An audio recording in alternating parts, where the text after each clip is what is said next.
Assalamualaikum warahmatullahi wabarakatuh.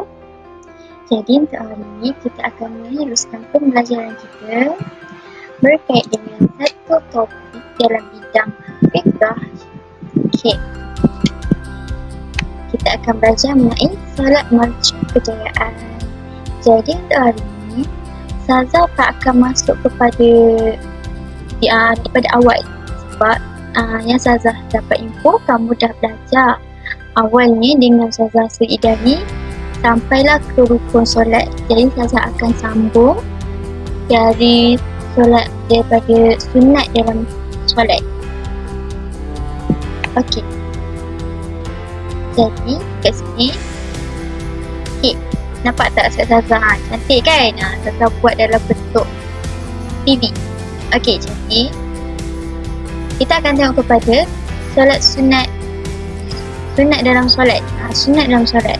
Okay, jadi Kak Ustazah cakap dulu, sunat dalam solat terbagi pada dua, iaitu sunat hayat dan sunat ab'ad. Untuk ini kita akan belajar dulu, kita akan kenal dulu apa itu sunat hayat. Okey, jadi sunat hayat ni adalah perkara sunat yang mana kita lakukan, kita dapat pahala, dan bila kita tak lakukan, kita tidak perlu melaksanakan solat sunat sahwi. Okey. Jadi saya rasa solat sunat sahwi kamu dah belajar waktu sekolah rendah dahulu kan. Okey, jadi kita akan tengok elemen-elemen yang ada dalam sunat hayat dalam solat. Okey, pertama sekali adalah mengangkat tangan ketika takbiratul ihram, rukuk, i'tidal dan bangun dari tahiyat awal. Okay, jadi kita disunatkan untuk mengangkat tangan ketika perkara ni lah, takbiratul ihram, rukuk, i'tidal dan bangun dari tahiyat awal. Okey, jadi kita angkat tangan kan? Angkat tangan paras dada. Okey, paras dada, paras bahu tu kan. Okey, yang kedua, kita disunatkan juga untuk meletakkan tangan kanan di atas tangan kiri ketika berdiri. Jadi tapi kalau kita terbalik pun boleh, tak apa. Cuma ini adalah perkara yang disunatkan. Bila kita buat perkara yang sunat, kita akan dapat pahala. Yang ketiga, kita disunatkan untuk melihat tempat sujud. Kenapa? Sebab bila kita tengok tempat sujud tu, kita akan lebih fokus, kita akan lebih khusyuk dalam solat kita tu kan. Kita akan lebih faham apa yang kita baca, apa yang kita lafazkan dalam solat. Yang keempat, kita juga digalakkan membaca doa iftitah. Doa iftitah, saya rasa pun kamu dah belajar ketika sekolah rendah dahulu. Yang kelima, kita disunatkan untuk baca isti'azah sebelum baca surah Al-Fatihah. Apa itu isti'azah? Isti'azah ni adalah lafaz Bismillahirrahmanirrahim. Okay, itu adalah lafaz isti'azah. Yang seterusnya, kita juga digalakkan untuk menyebut amin selepas membaca surah Al-Fatihah. Okay, dah baca surah Al-Fatihah tu kan? Waladhdallin. Jadi kita disunatkan untuk menyebut amin kan? Jadi saya rasa itu pun dah kita punya sebati. Amin ni pun dah sebati lah dalam pergerakan solat kita, dalam lafaz solat kita. Seterusnya, kita juga disunatkan untuk membaca secara kuat iaitu jahar dan secara perlahan iaitu sir pada tempat-tempat tertentu. Jadi sebelum kita mulakan solat, jadi kita tengok dulu kawasan tempat. Jika tempat tu kita seorang saja, contoh dalam bilik kan, dalam bilik kita seorang saja, maka kita disunatkan untuk membaca secara kuat supaya kita lebih fokus, kita akan lebih dengar apa yang kita baca kan. Yang seterusnya, tapi kalau tempat tu dalam kawasan yang umum, ramai orang, maka kita disunatkan untuk membaca perlahan, tetapi harus kita dengar apa yang kita bacakan, terutama sekali yang berkait dengan rukun qauli. Al-Fatihah ni pun adalah antara perkara rukun qauli. Okey. Yang seterusnya, melafazkan takbir ketika berpindah dari satu rukun ke satu rukun yang lain. Jadi kita nak daripada kita berdiri betul kan, kita nak rukuk. Jadi kita lafazkan takbir Allah Akbar. Kita nak i'tidal, takbir lagi Allah Akbar. Dan okey, sunat hayat Seterusnya adalah membaca mana-mana ayat Al-Quran. Seterusnya membaca tasbih ketika rukuk dan sujud, iaitu Subhanallah, tasbih adalah Subhanallah kan. Dan seterusnya, kita punya lafaz teruskan. Seterusnya, kita juga disunatkan meletakkan kedua-dua tangan kita di atas kurva ketika duduk tahiyat awal dan akhir. Okey. Dan seterusnya, duduk tawarruk ketika tahiyat akhir yang duduk iftirash pada tempat selainnya. Jadi duduk tawarruk ni adalah duduk yang kita biasalah buat ketika tahiyat akhir. Dan duduk iftirash ni adalah duduk yang kita lakukan selain daripada tahiyat akhir. Okey. Next is membaca selawat Ibrahimiyah. Selawat Ibrahim. Seterusnya berpaling ke kanan dan memberi salam pertama dan memberi salam kedua.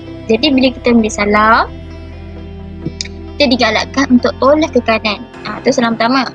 Dan kita juga disunatkan untuk memberi salam kedua dan kita toleh ke kiri. Itu adalah perkara sunat. Okay. Next is sunat ab'ad. Apa pula sunat ab'ad ni kan? Okey, sunat ab'ad ni adalah solat yang mana kita perkara ni terkandung dalam rukun solat, tetapi kita meninggalkan rukun tersebut secara sengaja ataupun tidak sengaja. Tetapi kita kena buat sujud sahwi. Kita kena buat, perlu buat. Saya mention kat sini, kita perlu buat. Okay, jadi apa elemen terkandung dalam sujud ab'ad ni yang mana bila kita tinggal kita kena buat sujud sahwi ni? Okey, pertama, duduk tahiyat awal. Kedua, membaca tahiyat awal. Ketiga, selawat kepada Nabi Muhammad SAW selepas tahiyat awal. Keempat, selawat kepada keluarga Nabi Muhammad SAW selepas tahiyat akhir. Seterusnya, membaca doa qunut pada waktu subuh. Seterusnya, berdiri ketika membaca doa qunut. Dan terakhir sekali, selawat kepada Nabi Muhammad SAW dan keluarga baginda ketika membaca doa qunut. Maaf, saudara typo tu. Okay, jadi ini adalah, jadi ada berapa tu? 2, 4, 6, 7. Okay, 7 ni kamu kena ambil ni lah, kena perhatian. Kalau kamu tinggal, memang kena buat sujud sahwi. Okay, seterusnya. Okay, bila kita tinggalkan solat ni, apa akibat yang akan kita dapat? Apa yang akibat yang kita akan ditinggalkan kepada kita kan? Kalau kita tak tunaikan solat. Okay, jadi kat sini kita tak tunaikan solat kan? Okay, pertama, Ustazah highlight kat sini besar-besar, warna merah lagi. Okay, orang yang tinggalkan solat ni, dia akan mendapat dosa besar. Okay, dosa besar. Okay, lepas tu yang kedua adalah menjadi penghuni neraka. Menjadi penghuni neraka kan. Okay, yang ketiga adalah boleh menjadi kafir jika menolak kefarduan solat. Jadi dia memang menafikan kefarduan solat, maka boleh jatuh sebagai kafir. Na'udzubillah kan. Jadi kita kena ambil berat mengenai solat ni. Okay. Okay, seterusnya hikmah. Okay, Azad tukar lah. Okay, jadi hikmah solat. Apa hikmah solat ni? Pertama, kita akan mendapat pahala. Kedua, kita dapat mencegah perbuatan keji dan mungkar. Ketiga, akan dapat membentuk disiplin diri dan akhlak mulia, sebab solat tu adalah perkara yang mulia dan ia adalah tanggungjawab kita sebagai hamba Allah. Yang keempat, solat ni dapat menyembuhkan penyakit dengan izin Allah Subhanahu Wa Taala. Cantik konten nak jumpa. Okay, seterusnya, solat ini juga akan beri kebahagiaan hidup dan ketenangan jiwa. Jiwa akan tenteram, jiwa akan damai bila dah selesai solat. Seterusnya, hidup kita akan selamat dan kerana apa? Kerana kita mendapat keberkatan dan dikasihi oleh Allah Subhanahu Wa Taala. Seterusnya, solat ini juga akan dapat melahirkan masyarakat yang harmoni. Masyarakat Muslim yang aman sebab dapat melaksanakan solat. Okey, jadi last sekali adalah solat sebagai penawar stres dan tekanan jiwa. Okay, jadi bila kita buat solat kan, kita akan dapat menghindarkan diri kita daripada masalah yang berkaitan dengan mental. Okey, seterusnya. Okay, jadi kita akan tengok kelebihan solat ni dari sudut sains. Dari sudut sains. Okey, apa ada kaitan ke antara solat dengan sains kan? Okey, solat ni dalam bidang agama, tapi apa kaitan dengan sains pula kan? Okey, jadi kat sini kita akan tengok apa kaitannya. Yang pertama sekali, dia berkait dengan rukun berdiri, takbiratul ihram dan qiyam, iaitu berdiri betul. Okey, jadi apa benefit yang kita akan dapat menurut sains? Pertama, solat ni akan dapat meluruskan tulang belakang kita. Okey, kedua, dapat membesarkan rongga dada dan sebagai latihan pernafasan. Okey, jadi bila kita buat ni, kita akan dapat membetulkan sistem pernafasan kita. Okey, terusnya melancarkan pergerakan sendi dan elak penyakit artritis. Okey, jadi kat sini tak nampak kan? Okey, tak apa, nanti kamu tengok kat buku kamu ya. Okey, jadi daripada berdiri betul, takbiratul ihram dan qiyam ni saja dah menunjukkan beberapa benefit yang kita akan dapat. Subhanallah kan? Kita je yang tak nampak kelebihan kan? Okey, terusnya kita tengok pula rukun rukuk, i'tidal dan tomakninah. Tomakninah ni apa? Tomakninah ni adalah kita berhenti seketika. Contoh kita rukuk tu kan. Okay, jadi kita berhenti seketika, okey, baru kita naik i'tidal. I'tidal, kita tomakninah sekejap, terus kita sujud. Macam tu. Okey. Benefit yang kita akan dapat, pertama, akan dapat mengelakkan risiko penyakit tulang belakang. Sama je macam tadi. Okey, kedua, rukun ni akan dapat menjadi terapi merawat sakit pinggang.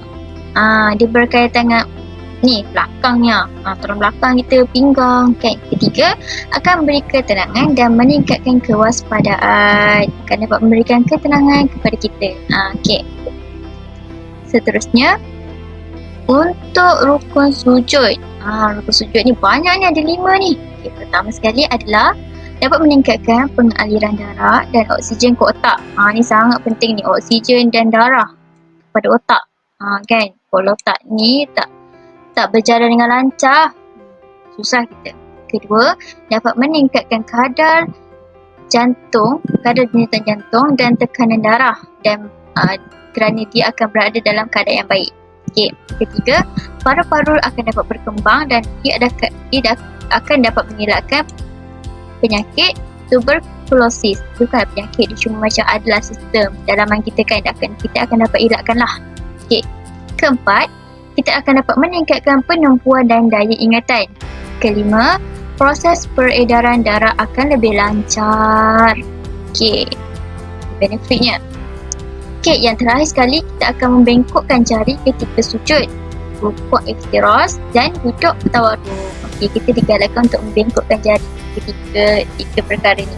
Okay, pertama, dia akan dapat meningkatkan pembakaran lemak. Bila kata pasal lemak ni, orang semua suka ni, nak kurus ni kan. Okay, tak nampak pula kan. Okay, pasal lemak. Okay, yang kedua, akan dapat melancarkan pengaliran darah ke jantung. Okay, dan yang terakhir sekali, mengelakkan penyakit jantung. Dia berkaitan dengan penyakit-penyakit kronik ni. Kan, pasal jantung, elakkan penyakit jantung kan. Ni semua penyakit kronik. Jadi bila kita buat solat, maka kita akan dapat, itu adalah usaha kita untuk mengelakkan daripada penyakit yang berbahaya. Okay, Zahra, kamu semua fahamlah apa yang Zaza sampaikan hari ini. Okay, next is Zaza akan menaikkan satu video ni dia berkaitan dengan sunat ab'ad, sunat ab'ad dalam solat dan sunat hayat dalam solat. Jadi Zaza harap kamu dapat tengok ya. Kamu dapat tengok apa yang Zaza nak highlight kat sini.